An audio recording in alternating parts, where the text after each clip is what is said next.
Olá, pessoal. Estamos começando mais um Pod Saúde Podcast. Hoje, nesse cenário maravilhoso que é a Casa Simone, gentilmente nos cedeu. Queríamos agradecer a esse nosso patrocinador querido e aos demais apoiadores, a Action Day, ao Banco Cicobi, a Eclac Viagens e a Solarcel.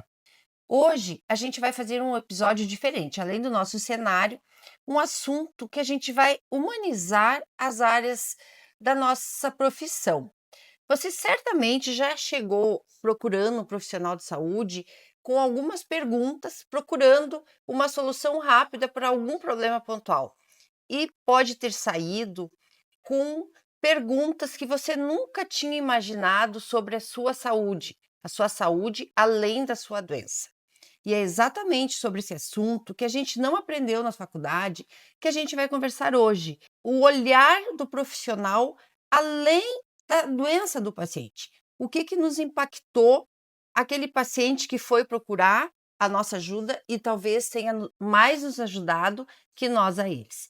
Aí eu quero começar com a Carla, que tem uma profissão talvez um pouco assustadora, que as pessoas têm um tabu, e eu queria te perguntar, Carla, o que aquele paciente em específico, se tem alguma coisa, assim, que fez a tua vida mudar, e o que tu sente que a tua maneira, o teu acolhimento mudou na saúde daquele paciente? Então tá, é um assunto que não é tão fácil assim, né. Eu tenho vários casos, assim, que me marcaram muito, tá.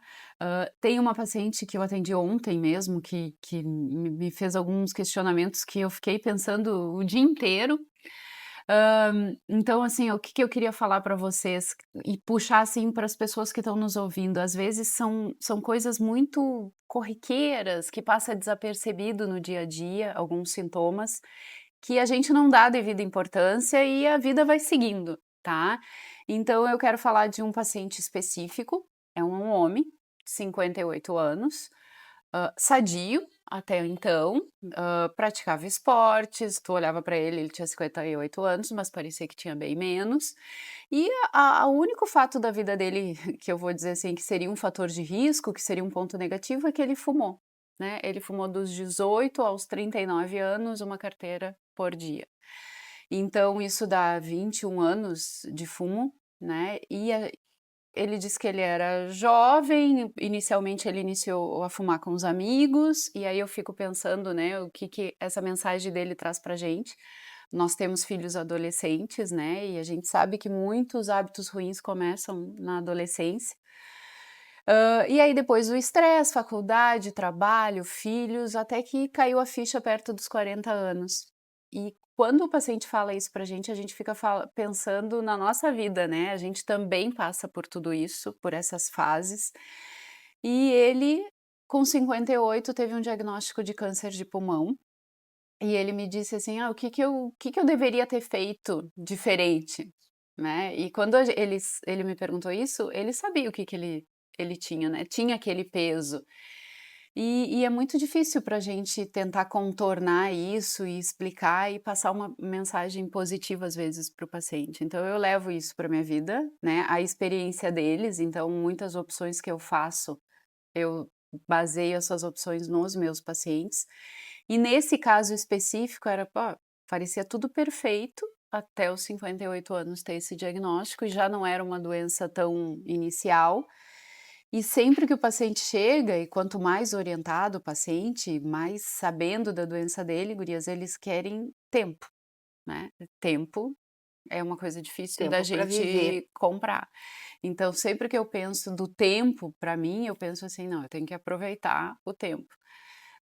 E aí uma frase, assim, específica que eu falei sem pensar para o meu marido, ele perguntou: "E aí, tudo bem?". Um dia a gente conversando no final de semana, e eu olhei para ele e disse assim: "O tempo tá acabando". E aí ele ficou assim me olhando, e depois dias depois ele disse assim: "Tu me disse que o tempo tá acabando". E é verdade, o tempo tá acabando, a gente não encara a vida dessa forma, né, o tempo tá acabando. Então a gente tem que tentar viver da melhor forma possível. E eu acho que é isso que é o que eu mais aprendo com os meus pacientes, tentar viver da melhor forma possível.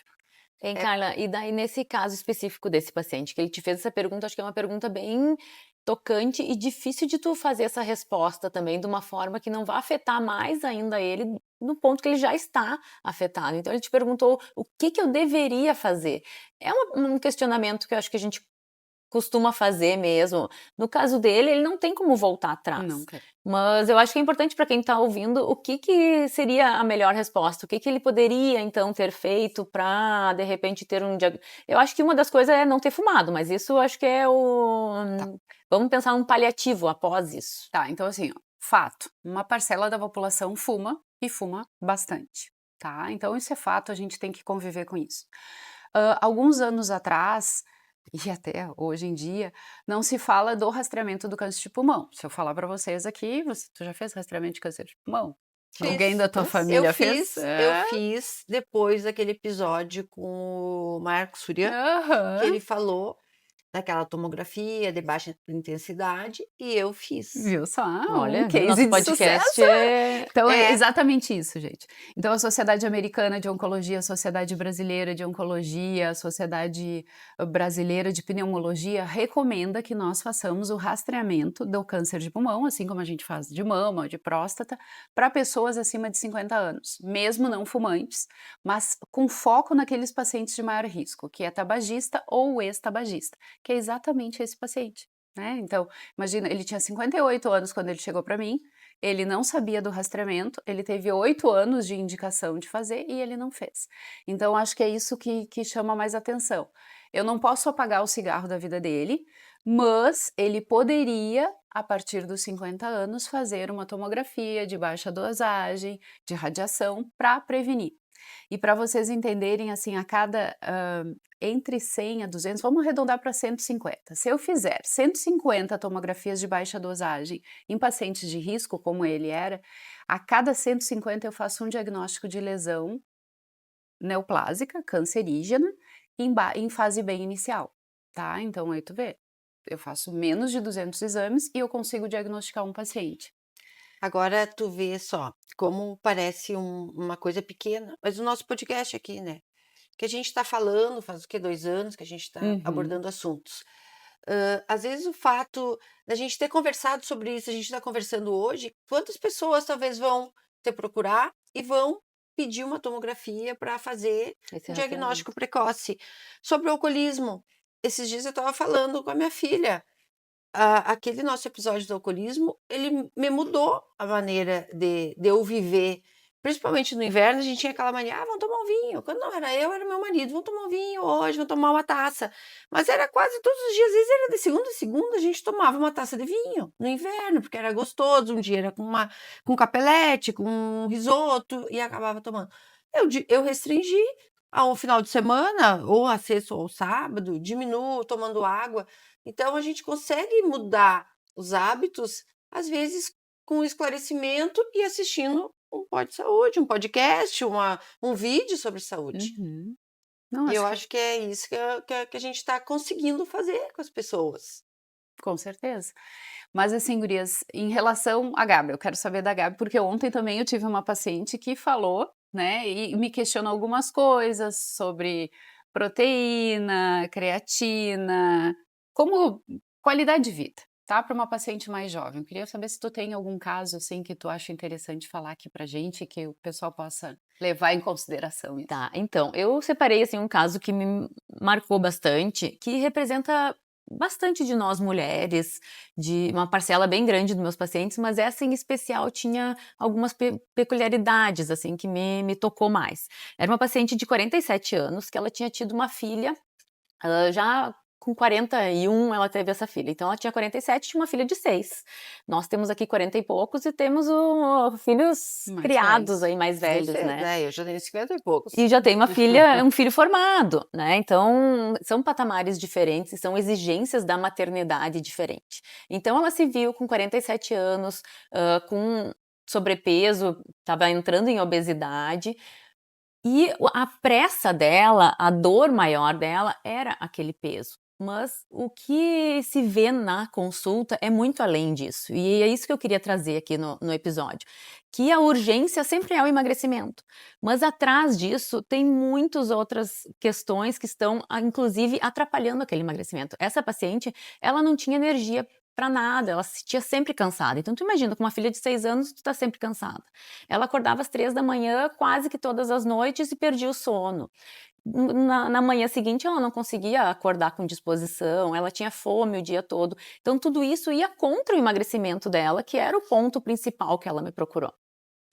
E com alguns manejos na alimentação, a gente conseguiu melhorar principalmente essa parte hormonal. 47 anos a gente sabe que a gente está passando por uma mudança hormonal bem importante, e isso impacta muito forte nós mulheres. E muitas vezes a gente acha que isso é normal, é comum, todo mundo vai passar. E não é, a gente pode melhorar isso e às vezes é com pequenas mudanças no dia a dia, na rotina, e que vai dar um impacto muito importante. Por exemplo, ela tinha o hábito de antes de dormir, todo mundo se reunia e comia uma porção de frutas variadas, assim, super nutritivo isso. Porém, isso mexia bastante com a insulina dela, mexia bastante com hormônios importantes que ela deveria liberar durante a noite e que por conta dessa ingestão grande de frutose naquele momento, ela não tinha. Então, esse pico de cortisol às 3 da manhã se acentuava, que já é comum em mulheres nessa idade, para ela ficava muito mais acentuada. Então aquele despertar às 3 horas parecia que era um despertador tocando às 3 da manhã e ela sempre acordava. Na manhã seguinte ela não tomava café, passava a manhã toda mais ocupada e sem energia, então quebrava o jejum dela com o almoço, que muitas vezes não era de uma forma adequada para ser quebrado.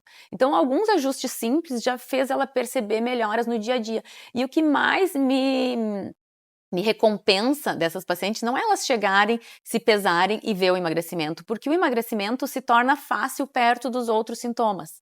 Então ela realmente, ela perdeu 38 quilos, se eu não me engano, e não foi em 1 mês, 2 meses, foi num tratamento de 9 a 12 meses que a gente fez, mas o melhor é ouvir dela assim: "Gabi, eu me sinto outra pessoa, eu consigo acordar de manhã e sair brincar com a minha filha, eu tenho disposição, eu tenho vontade de fazer coisas que antes eu achei que não era mais para minha idade". Então acho que isso é o que mais toca, assim, a gente no dia a dia, Eu acho que a palavra é transformar a pessoa. né. Porque tu tratar um câncer, ou eu tratar um paciente, ou tu que emagreça, tu pode fazer, vários profissionais podem fazer isso. Mas eu acho que o que impacta a gente, o que mexe, é quando a gente transforma aquela pessoa, a gente consegue fazer com que ela mude seus hábitos, com que ela mudou, ela é outra pessoa e ela vai lembrar de ti lá no futuro. Por aquelas palavras que tu teve com ela naquele momento. Eu não sei se porque a gente já estava com esse assunto em mente. Ontem eu atendi um menino, ele tinha não era tão menino, ele tem a idade do meu filho, ele tem 30 anos, mas ele aparenta bem menos. Ele chegou todo agitado que ele estava com dor num dente, era encaminhado para eu tratar um canal dele. Aí eu fui, atendi ele, fiz o exame inicial, conversei com ele. Quando ele sentou na cadeira, eu fiquei apavorada, assim, ó, porque ele tinha a gente chama cárie rampante, assim, era a maioria dos dentes dele eram cheios de placas, com aquelas cáries erosões, assim, manchas brancas, a gengiva sangrando e todo alterado, assim. E ele disse daí eu comecei a conversar com ele, ele disse: "Cara, olha teus dentes, tu te olhou no espelho, olha só como é que tá, né, eu tomo um monte de café, eu tomo 2 copos de café por dia, cheio de açúcar, e eu quase não durmo, porque eu trabalho com computador, e eu não adianta, porque eu não vou conseguir", eu queria arrancar esse dente. Aí eu comecei a conversar com ele. Eu disse: "Eu não vou mexer no teu canal hoje". Eu disse: "Eu não vou esse canal eu posso fazer outro dia, qualquer dentista que trabalhe com endodontia pode fazer esse canal. A gente vai conversar". Eu fiquei 40 minutos com ele conversando. Aí eu conversei sobre o sono, conversei como que ele tinha que ensinei ele o básico, que era escovar os dentes, a usar o fio dental, coisas que ele nunca tinha aprendido na vida.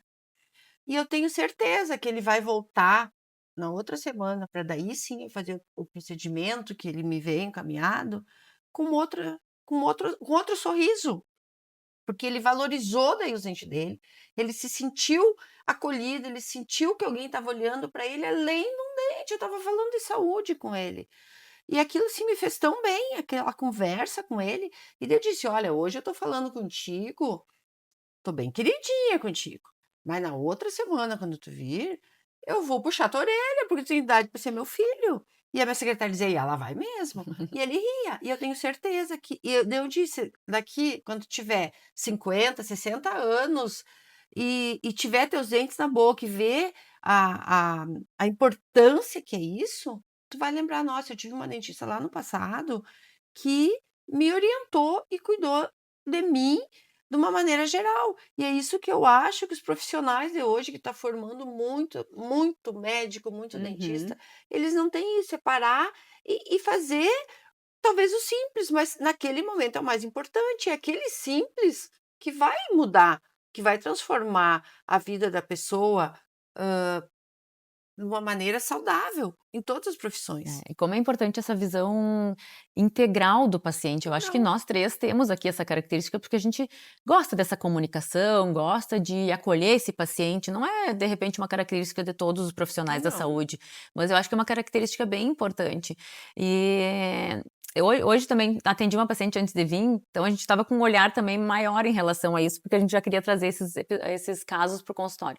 Mas como, eles vão em vários médicos para tratar vários sintomas, então acaba tratando só o ponto final, mas não a causa realmente. Então, essa paciente, ela já é minha paciente há um tempo e estava agora com uma dermatite, e daí começou a relatar estufamento, característica de desbiose que com certeza vai dar uma dermatite também. Se a gente não olhar para essa paciente como inteiro, ela vai na dermato, a dermato vai tratar então essa dermatite, ela vai continuar recorrente Uhum. esse sintoma. O olhar integral do paciente vai fazer com que realmente a gente cure ele e não cure apenas o sintoma que ele está sentindo. E mude, E mude mude. realmente, né? Ele tenha uma qualidade de vida melhor e consiga aproveitar tudo que tem de bom daquilo ali. E daí eu vi uma frase assim, que quem tem um médico tem um, quem tem dois tem meio, e quem tem três não tem nenhum. Não, mas E exatamente. daí eu queria falar pra ti, Carla, porque que tu acha disso? Porque às vezes os pacientes que Fica menos solto. têm resultado é os que pipocam. Uhum. Tá? Ele vai um pouco no endócrino, do endócrino fala uma coisa.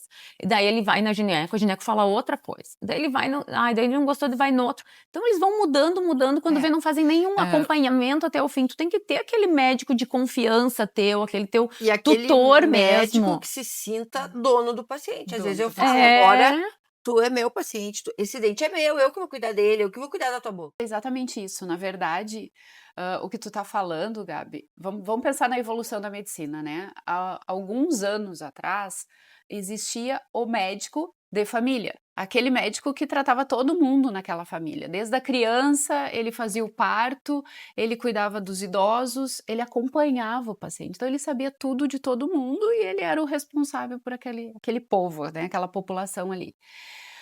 Nos últimos anos, o que aconteceu? A medicina evoluiu e surgiram especialidades e subespecialidades, e aí cada um foi se adequando no seu quadradinho. E de uns anos para cá, a gente está botando um pé atrás de volta. A gente está pensando, não, mas não está funcionando assim, né? Tu quer alguém que te cuide por inteiro. Então, eu acho que é um processo, mas na verdade, o que tu falou procede. Ainda vivemos tempo com múltiplos especialistas na área da saúde, né? Então, e subespecialidades. Tem um ortopedista, um que é só para o tornozelo, outro só para o Uhum. joelho, outro só para o ombro, né? Aí tu tem, Importante, inclusive, porque oncologista. Aqui importante, a porque gente mora numa cidade pequena que eu atendo todos os tumores, né? Mas se tu for para São Paulo, Rio de Janeiro, vai ter um que atende só mama, outro que atende só pulmão, então fica muito focado e aí tu te perde, óbvio. Como funciona a área da saúde, eu não estou falando só da medicina, é tudo muito setorizado. Aí tu vai lá na nutricionista, tu te importa com a dermatite da paciente, mas a grande maioria vai dizer assim: vai lá conversar com o teu dermatologista, e aí vai conversar com não sei quem, e fica assim, ninguém assume, como a Gisele falou, ó, a partir de hoje eu sou dona do teu dente. Uhum. Então são poucas pessoas que assumem isso, porque a vida é corrida e a gente cresceu num padrão que a gente tá vendo que não tá certo e tá tentando mudar, então acho que procede a queixa, né. Não, eu acho que é importante ter essa especialidade, que tu Sim. fica, especialista naquilo, mas tu tem que mesmo especialista, tu tem que ter esse olhar Integral do integral. paciente. Por exemplo, às vezes eu recebi uma paciente que ela tinha passado pelo tratamento pela quimioterapia, ela queria fazer procedimentos estéticos. Ela precisava, ela teve emagrecimento, ela precisava, bioestimulador, preenchimento, ela precisava melhorar a autoestima dela. Mas ela começou a conversar comigo e eu vi que além daqueles procedimentos, ela precisava, trocar restaurações, tu tem que avaliar, não adianta ela ir lá, eu fazer um botox, um preenchimento, que ela tá com uma restauração amarelada, Uhum. quebrada, feia. Então tu tem que olhar o paciente geral. Ah, às vezes quer fazer um preenchimento labial, eu disse: "Mas por que não faz um clareamento?". Então tu tem que ter essa visão do todo, tu não pode eu noto que os profissionais hoje, os mais jovens, eles parece que eles não querem muito comprometimento, eles querem resolver o problema e mandar o paciente embora. E às vezes é bom isso. A minha área, que é a endodontia, que é um pouco assim, eu recebo o paciente indicado e mando embora.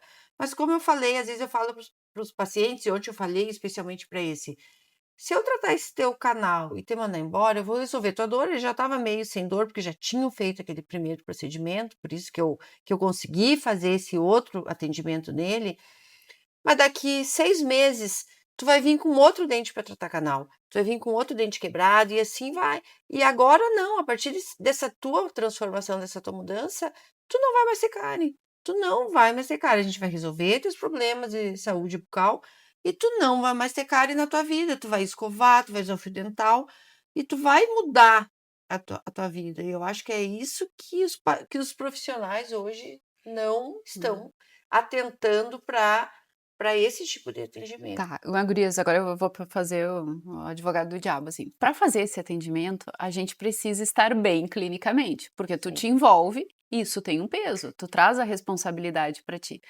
Talvez por isso o pessoal que está começando agora não queira, né, eles querem sair às 5:30 da tarde, não quer receber telefonema no final de semana, então, aí tu limita a tua ação com aquele paciente, porque tu não quer tanta responsabilidade, a coisa fica mais ou menos assim, que nem a gente está falando, mas eles têm mais liberdade. Aí eu pergunto para vocês, assim, esse envolvimento tem um preço emocional, uma carga emocional para o profissional que está ali do outro lado, para a gente, né, que a gente está analisando os profissionais. Como é que funciona isso para vocês? Ou vocês acham que não tem esse peso? Eu acho que tem esse peso. No momento que eu ofereço o meu WhatsApp para o meu paciente na primeira consulta, eu assumo esse compromisso de responder ele, de dar atenção para ele quando ele Uhum. necessita. E com certeza não é todos que fazem isso, e não acho que é uma obrigação do médico, do nutricionista, do dentista fazer isso, mas eu me sinto responsável por aquele paciente, então eu estou propondo uma mudança na vida dele, e eu sou responsável por essa mudança também, junto com ele. Então eu preciso, me dispor desse tempo para ajudar ele a chegar no resultado com mais facilidade. E às vezes pequenas dúvidas que vão surgindo vão afastar ele desse resultado. Então eu acho que nesse momento a gente assume esse compromisso e faz diferença na Com vida e no certeza. resultado do paciente. Porque quando o paciente vem, o que que eu quero? Eu quero esse resultado junto com ele. Eu não quero que ele seja mais um que passou por ali, tentou fazer, aquela mudança na alimentação e não conseguiu e procurou outra nutricionista depois. Não, eu quero que junto com ele, ele chegue no resultado. Então eu acho que isso faz parte, a gente se envolver faz parte do bom resultado do paciente. Uhum. O que que Eu vocês acho que o acham, gente? melhor ganho da gente, não é a consulta que o paciente te paga. Claro, a gente trabalha, a gente precisa do retorno financeiro, porque, né, mas eu acho que é tu ver a melhora, né, a cura do paciente, Uhum. a melhora, o emagrecimento, a É. saúde, no meu caso, pacientes estéticos, tá bonito, melhorar a autoestima, se sentir bem, né, no caso da odontologia, ter um sorriso bonito, às vezes tu vê que a pessoa não vai ter que usar uma dentadura que é terrível, não a pessoa vai mastigar, como eu falo, vai mastigar com uma caixa dentro da boca. Então, claro que hoje tem os implantes, mas tudo é mais difícil, né. Então, isso eu acho que é o melhor ganho da gente. Sem ser hipócrita, sem demagogia. Até porque É porque a gente faz o que a gente gosta, né. Eu é acho que isso. fazer o que a gente gosta também nos dá esse combustível. O Uhum. que que tu acha, Carla? Não, acho que é interessante. Eu estava ouvindo vocês falarem, aí eu estava pensando em alguns casos, assim, que tem esse impacto, e aí eu vou dar um exemplo aqui, que se ela ouviu o nosso podcast, ela vai se identificar. Eu tenho uma paciente que hoje ela tem 30 anos, mas eu já acompanho ela há mais de 2 anos com diagnóstico de câncer de mama. Então ela teve um diagnóstico lá com 27, 28 anos. Não é o usual, gente, mas uma parcela considerável das mulheres com câncer de mama são diagnosticadas abaixo de 40 anos. E essa menina teve esse diagnóstico e o que me marcou muito, assim, né, depois eu vou contar a história dela durante, todo o tratamento. hã, Ela terminou o tratamento, fez cirurgia, nos exames de rotina dela, em seguida ali na primeira avaliação ela notou um nódulo na outra mama, e tudo de novo, sabe. Era câncer, fez nova mastectomia, ela tem mastectomia bilateral, com 30 anos, tá. E a vida segue, sabe, tu vê que aquela pessoa continua trabalhando, ela continua estudando, ela continua fazendo as coisas dela, e tem todo aquele peso de um diagnóstico oncológico para alguém abaixo de 30 anos, né, que ficou com sequelas importantes no corpo e vai levar isso para a vida. Como que eu traduzo, e aí eu quero falar com vocês, tipo, isso aí me impacta bastante. Tem um peso, a responsabilidade tem um peso do WhatsApp dela, né, tem porque ela me manda mensagem, ela teve dificuldades na cicatrização da segunda mastectomia, então, tudo isso nos faz pensar, né, e faz pensar assim, ó, que quando chega para mim o paciente, principalmente jovem, as pessoas sempre pensam que é história familiar, genética. No caso dessa paciente, eu virei ela do avesso, ela fez todos os testes genéticos que vocês imaginarem, e ela não tinha uma predisposição genética, tá, não identificável pelo menos. O que que ela tinha, tá, apesar de ser jovem, sedentarismo e obesidade, tá, bem característico. Então acho que, isso tem esse impacto, e o peso para mim, assim, desse caso específico, foi acompanhar essa paciente nesse período. Agora ela está bem, ela está fora de tratamento, ela pretende ir morar longe, no outro estado, e ver assim, ó, que passou, né, passou, mas com certeza aquela carga ali, eu ficava pensando, quando eu pedi o exame eu disse: "Ai, tomara que não venha, tomara que não seja", porque eu sofro. Claro. Eu sofro aqueles pacientes que eu tenho vínculo maior, que tem alguns que tu faz vínculo maior, quando eu peço o exame eu sei o que eu tenho que pedir, mas eu torço para não vir, sabe, e aí eu me decepciono também, né, então, e aí eu não posso passar para o paciente a minha decepção, a minha frustração, deu errado gente, agora, vamos lá, Uhum. eu tenho que passar a mensagem: "Não vai dar certo, a gente pode fazer isso, pode fazer aquilo", mas eu tenho que passar por cima disso, né, então isso tem um impacto, gurias. Quando a gente falou o que que também mudou na nossa vida, o que que muda, né, aquele olhar, Uhum, quando tu falaste ali, hã, e ela continuou vivendo a vida, ela estudou, ela trabalhava, porque uhum. ela também não parou. Então isso é um ensinamento, às vezes a gente se queixa de coisas tão pequenas, né, É. e aí tu vê uma pessoa com um problema bem mais sério, e aí tu pensa: "Poxa, né". Gurias, esse caso específico, essa menina, na primeira infusão da quimioterapia dela, ela fez uma reação infusional, tá, no meio do salão cheio de pacientes. Quando a enfermeira me chamou, tipo assim: "Olha, ela tá queixando tremor". Quando eu cheguei lá, ela estava cianótica, ela estava roxa de cima a baixo. E aí o que que nós vamos fazer? Vamos levar essa menina, vai ter que vamos fazer medicação. Então aquilo ali impacta o médico, na verdade ninguém pensa, né, mas naquela hora tu tem que ser muito rápido, eu pensava assim: "Não, pelo amor de Deus, ela tem 27 anos, ela não vai morrer na primeira quimioterapia dela". Então isso também tem e isso faz aumentar o teu vínculo com o paciente, com certeza, né, É a tua então responsabilidade. é, E né. tu falou, Carla, ali um momento que, às vezes o tratamento dá certo e, né, responde bem. Mas tem alguns casos aqui, acho que nós 3 devemos ter alguns, daquele acompanhamento que não foi tão bem sucedido quanto a gente esperava. né, muitas vezes por uma parcela do paciente, que pode não ter feito exatamente como tu, mas também como a gente ter previsto uma coisa que ela não era capaz de Uhum. fazer. Tem algum caso aí que vocês lembram que marcou vocês, assim, nesse sentido? De que vocês estavam torcendo para dar certo e não deu? Teve alguma coisa que vocês conseguiram mudar para daí sim dar certo? Eu atendi essa semana também um menino que ele é de uma dessas, casas de passagem, assim, ele tem 15 anos, e aí um colega tirou um copo de plástico no rosto dele, e ele quebrou o incisivo central. Ele veio com a polpa exposta, o nervo exposto, Hum. ele teve que ir para a UPA quando quebrou o dente, fraturou no meio, e ficou o nervo pendurado, e Nossa, deve ele doer. doía demais.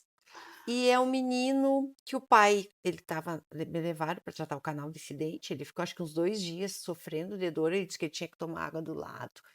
E o pai estava preso e a mãe tinha sumido.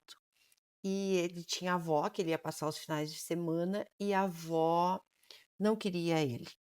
E aí ele vem com as cuidadoras, né, dessa casa, acho que é João e Maria essa casa. E aí eu fiz o tratamento de canal dele, e aí eu pensei assim: "Eu não posso largar esse menino daqui com o canal, tá, é meu serviço é fazer o canal dele", mas ele sorria, aparecia. Ele já era meio obesinho, ele já devia sofrer bullying ali naquela casa de passagem, tanto que já levou, né, aquele copo, um copo de plástico e rachou o dente dele. Eu disse: "Não, eu vou deixar esse menino pronto, não posso". E até minha secretária começou a colocar o material, depois que eu terminei o canal, começou a colocar o material para restauração, e eu disse assim para ela: "Como é que tu sabia que eu ia fazer essa restauração?".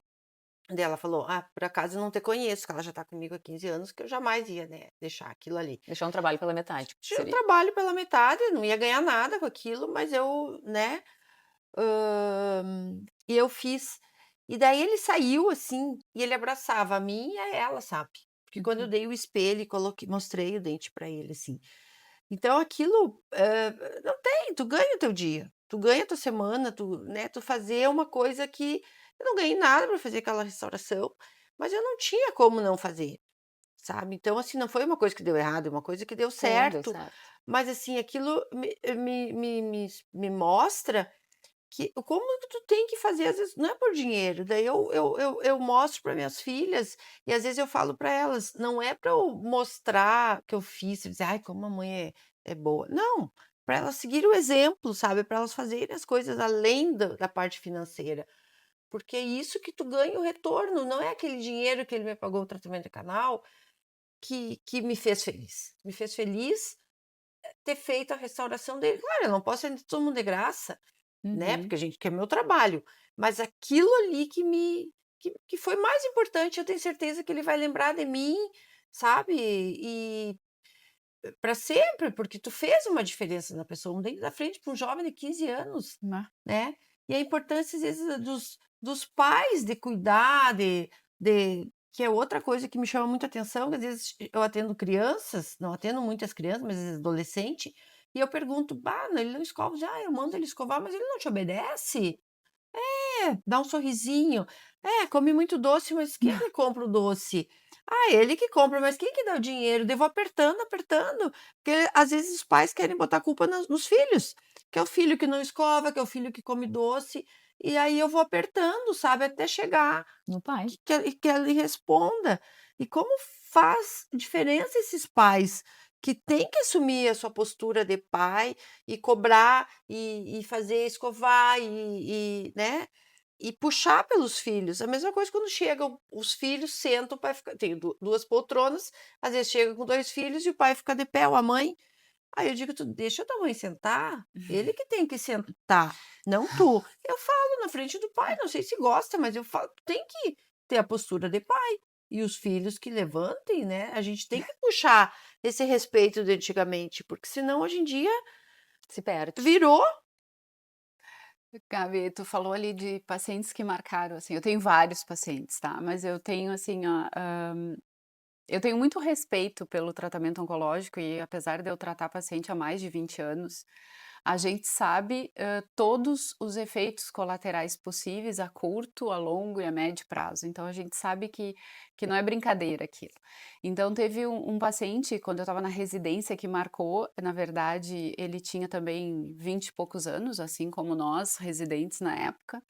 Então ele era muito próximo da gente, né? E ele, toda vez que ele internava, ele tinha um diagnóstico de linfoma não Hodgkin com um prognóstico bom, assim, ele tinha uma chance de cura. Toda vez que ele internava para fazer a quimioterapia dele, ele adorava Homem-Aranha. Ele trazia Homem-Aranha, vários bonecos, assim, ele e a família penduravam ao longo do soro, assim, sabe, do Uhum. suporte do soro, e ele passava com aqueles bonecos ali porque ele gostava. Então a gente conhecia ele, conhecia os bonecos, era aquela. E teve uma vez que teve uma das intercorrências dele, que ele tinha várias, eu lembro que era umas 9 e pouco da noite, o meu professor, o meu preceptor, oncologista, me ligou e disse assim: "Ah, tu sabe que o fulano está no pronto atendimento, ele chegou com febre, não sei o quê". E aí eu disse: "Não, eu vou falar com o pessoal lá". E falei: "Olha, tá aí, ele fez quimioterapia". Falei com o meu colega que estava acompanhando ele o paciente aquela semana, e de manhã eu lembro que eu acordei super cedo e eu fui. Quando eu cheguei lá, na verdade, ele tinha evoluído muito mal durante a noite, ele tinha tido 2 paradas e quando eu cheguei lá eles estavam reanimando ele. Então aquilo ali me marcou muito, assim, por isso que eu Que digo idade que ele eu tinha? respeito uns 27 na época. 26, 27. E por quê? Porque a gente tem que respeitar, a nossa profissão, isso é muito sério, né, o que tu tá fazendo é muito sério para a vida desse guri, o que tu tenta fazer e tu faz para tuas pacientes é muito sério. E aí aquilo me marcou, mesmo eu sabendo todos os riscos, sabendo que poderia dar errado, a gente meio que nega o errado, a gente pensa, mas a gente sabe, tantos por cento pode dar errado mesmo fazendo tudo certo, né, é a Uhum. história individual de cada um. E esse menino acabou morrendo naquele dia ali, e foi o caos, assim, para nós, que nós éramos 3 residentes e a gente ficou arrasado, porque realmente a gente depositava toda a esperança dele, e eu não tenho uma vez que eu me o Homem-Aranha e não me lembro dele, então. Marca, né? E eu lembrei de um paciente que tu me encaminhou, que eu acho que não era teu paciente, ele fazia um tratamento em Passo Fundo. Ele tinha um Uhum. câncer de estômago, né? Aham. E eu estava Jovem fazendo também, né. jovem, uns vinte e Uhum. sete anos, um rapaz bonito. Acho que ele era do cadeado por aqui. E aí eu fiz algumas sessões de laser, porque ele estava com mucosite oral Uhum. da quimioterapia, Isso. né? E ele não veio mais. Eu não Uhum. soube mais dele. E também eu não tive mais. Ele fez acho que umas 4, 5 sessões de laser e estava naquela função da quimioterapia e vinha com a mãe ali com ele cuidando, e aí eu não soube mais notícia deles nenhum.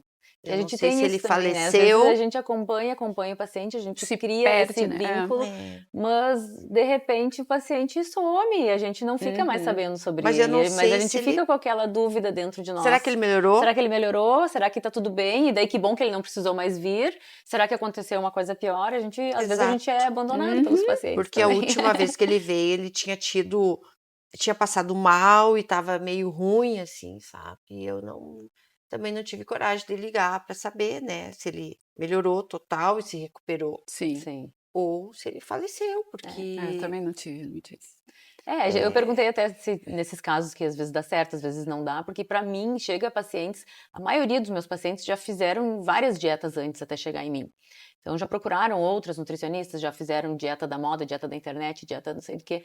Nem sempre são dietas erradas, mas às vezes é errado para aquele paciente. E o que eu tento cuidar bastante na consulta é eles entenderem o porquê de cada coisa. Então a consulta ela é quase uma aula para aquele paciente Uhum. que está ali. Ele precisa entender o porquê comer proteína antes do carboidrato é importante. Só falar que é importante, entra no ouvido e sai no outro. Mas esse acompanhamento que eu faço mais próximo, onde ele tem que fazer os retornos com uma certa frequência, faz com que ele aprenda a entender a nutrição, entender a alimentação dele e consiga daí sim se virar sozinho. Eu falo sempre para meus pacientes que eu quero que ele não dependa de mim. Aí eu quero ensinar e depois ele vai conseguir fazer isso sozinho. O próprio aplicativo ali que eu uso para passar o planejamento para os pacientes dá bastante autonomia para eles. Eu digo para eles, esse cardápio, esse planejamento alimentar, ele é teu. Se tu precisar mexer nele, tu vai mexer. Ele não é só para me obedecer. Não, tem que se encaixar na tua rotina. Tu não precisa sair da dieta para comer alguma coisa que tu tá com vontade, mas tenta trazer isso para dentro da tua dieta. O que substitui por quê, pelo quê? O que se assemelha àqueles nutrientes que ele tá sendo, que a proposta é ele seguir. E eu acho que essa educação durante as nossas consultas, eu vejo que vocês também fazem bastante, é fundamental para o paciente, sim, seguir com uma qualidade de vida depois, não só enquanto ele está nessa consulta conosco. Então, muitas vezes a gente perde o contato com eles, mas mais um tempo depois a gente encontra e vê, nossa, como tá bem, que bom que não estava mais precisando de nós, porque realmente consertou algumas coisas que ali precisava. Eu quero falar de um caso, na verdade todo mundo quer teste genético, né? Tem teste genético para ver qual é a melhor alimentação, melhor exercício, tem predisposição a câncer, e eu recebi uma paciente de 40 anos que ela fez um teste genético solicitado pela ginecologista e veio BRCA1, BRCA2 positivos, tá? Vocês sabem o que é isso? Quem tem mutação nesses genes tem uma predisposição para ter alguns tipos de tumores, entre eles tumor de mama, tumor de ovário, né? Então isso impactou a paciente. Eu não consegui entender o contexto, né? Se foi a outra profissional que ofereceu para ela, porque todo mundo quer, ou ela chegou, viu na internet, eu quero eu vi que fazer. tava na moda que a Angelina Jolie, eu acho que fez e deu Mas tem que positivo. saber assim, tu tá preparado para receber aquele diagnóstico? Eu quero fazer, mas eu quero que venha negativo, né? Exato. A gente parte desse princípio. Então, ela chegou para mim com o teste positivo e ela disse, tá aí, agora eu só fico esperando acontecer. Uma bala. Aham, e quando eu vou solicitar, eu sempre pergunto para o paciente, tu tá pronto, né? E se vir positivo? Tu tá pronto para ouvir isso, que é positivo e que a gente vai mudar algumas coisas na tua vida? Quando eles dizem que sim, tá tudo certo, mas essa paciente chegou para mim, ela não queria mais ter descoberto aquele resultado, e aí então vamos fazer alguma coisa. E isso, qual é a mensagem que eu quero passar? Se tu tem um teste genético com uma predisposição a um determinado tipo de câncer, isso tu tem que encarar como tu tá ganhando tempo, né? Tu tá ganhando tempo para fazer algumas mudanças na tua vida e para prevenir o surgimento, ou pelo menos fazer o diagnóstico precoce daquela doença. Então, essa mulher com 40 anos, ela ganhou tempo. Ao contrário daquele paciente lá com 58, né? Ele perdeu tempo porque ninguém investiu no rastreamento dele. Ela ganhou tempo por quê? Porque o rastreamento passa a ser diferente, né? Nós, né, não temos mutação, a gente vai fazer mamografia, vai fazer eco, em alguns casos vai fazer ressonância de mama, ela vai fazer ressonância de mama sempre. O rastreamento para ela é dessa forma. Em alguns casos, de 6 em 6 meses, tá? Então, essa mulher vai ter um estilo de vida mais direcionado para um estilo de vida saudável, controle da dieta. Então, ela ganhou tempo desta forma, mas ela tem que encarar isso desta Como forma. uma oportunidade Não de como uma mudança. sentença ou um peso. Olha, agora a É. Carla vai ficar me incomodando, que quer Ela exame tá de tendo 6, né? oportunidade de fazer as coisas Isso, mas é o bem olhar feitas. que o paciente. Ela aceitou esse olhar, mas eu acho que tudo vai depender do paciente e da tua interação. Como é que tu vai vender a ideia de ter que fazer um rastreamento diferente, porque ela realmente tem uma predisposição, né? Então, acho que essa é a mensagem. Acho que o olhar tá conectado e tá sempre presente. Isso aí. Tudo vira em qualidade de vida, Uhum. em bons hábitos, e foi essa a intenção desse programa, é essa a intenção do nosso podcast.